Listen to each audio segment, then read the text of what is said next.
Ma'am, sorry, parehat lang kami sa sinabi ni Yusek Claire Castro na wala na raw aasahan na anything nice word from the Vice President, especially when it comes to BBM at saka sa administration. Your reaction? Yes ma'am, opo. Ganun din naman sa kanya ma'am eh. Sumasagot lang naman ako sa kanya. Hindi ako tao na kilala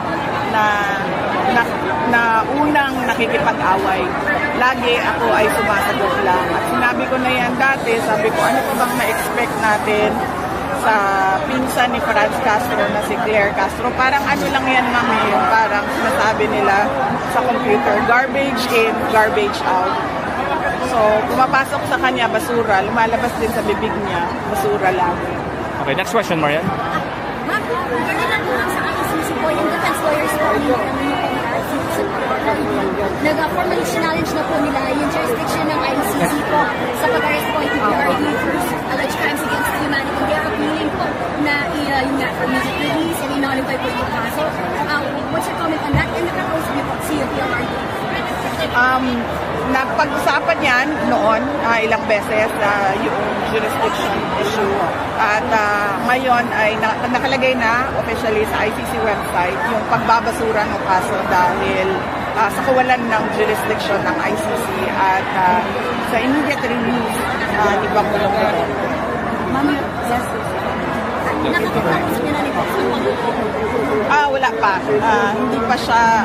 Ang huling tawag niya sa akin, ano ba ngayon? Friday.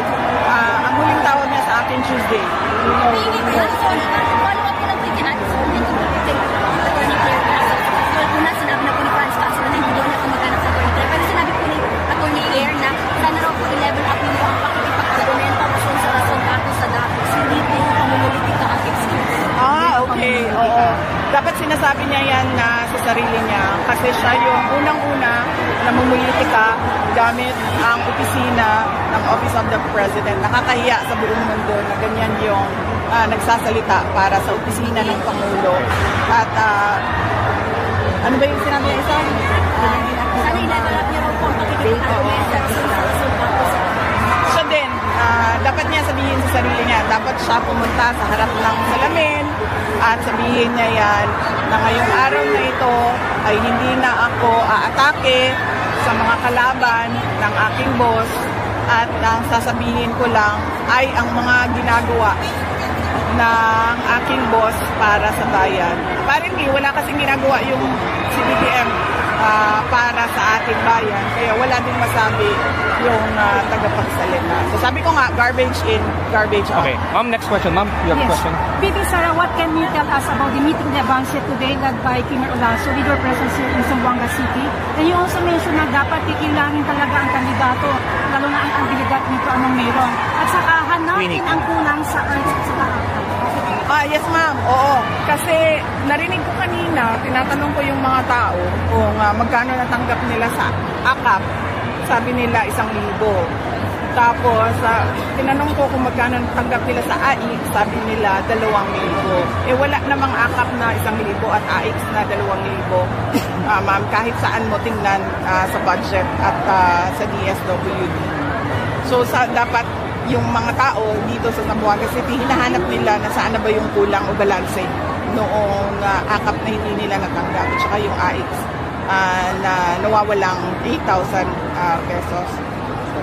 At what can you tell about Team Zamboanga in Zamboanga City? Mention na kailangan kikilanin talaga ang abilidad ng isang kandidato. Opo, hindi ako kandidato ngayong eleksyon na ito, kaya minabuti ko na tumulong sa bayan sa pamamagitan sa pagpapaalala sa ating mga botante, sa ating lahat, kung ano ba yung mga mali natin lagi kapag dumadating ang halalan. Unang-una, yung pag natutuwa tayo, sumasayaw, kumakanta, binoboto na kaagad natin. Hindi natin tinatanong kung ano ba mga pangako nito, ano bang nagawa nito noon, ano bang nasabi nito noon na nagginawa na niya ngayon. Pangalawa, yung mga malalaki politiko na pamilya. Sabi ko nga, hindi dahil Sara Duterte ang nakatayo dyan, ay automatic ang boto ninyo. Tinatanong ninyo ano bang abilidad, ano bang kapasidad ng tao na yan. At pangatlo, yung paulit-ulit, ma'am, na vote buying. Nakailang eleksyon na tayo na tumatanggap ang mga tao ng 100, 200, 500, 1,000. Pero ganito pa rin ang bayan natin. In fact, worse.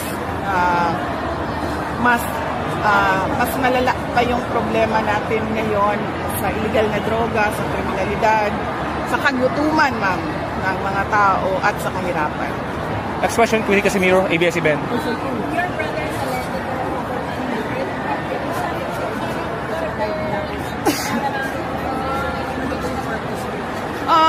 Hindi ko alam, ma'am, kung anong purpose nila. Pwede lang ako manghula kung ano yung purpose nila. Ang purpose nila, ma'am, is maggulo sa election namin sa Davao City. Okay, Alex. Nice.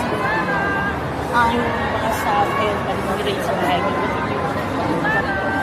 Hindi ako nagsabi na merong mag-rate.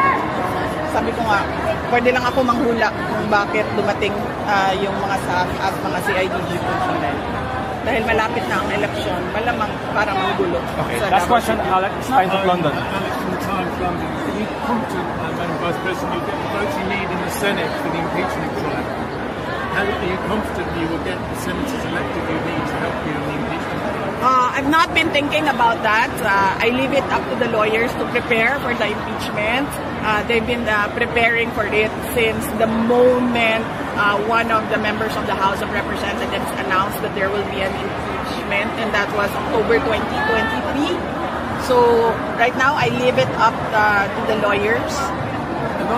Some commentators are saying that this election is because of the impeachment trial, is a fight for your political life, your political survival, because you could be barred. Do you see it that way? No. No. As I said in the stage earlier, I will not talk about my impeachment because people might think that this is about my interest. I told them that you just leave the impeachment to me, and I am at peace. I am at peace whatever the outcome of the impeachment trial will be, whether it be acquitted or guilty. I have already accepted that, the two possibilities. This is about politicians and the administration promising to the people that they will deliver genuine public service. As an example, this is about the 20 pesos per kilo rice that was a promise in 2022 that they remembered yesterday, and now they've forgotten about it one day after. So this is about the hungry, the poor, and the oppressed. Okay. You mentioned kayo na po sa stage about this big political rallies. Ano yung approach po sa pagpapasa ng anti-political rallies? Wala akong problema, ma'am, magpasa ng batas sa anti-political dynasty.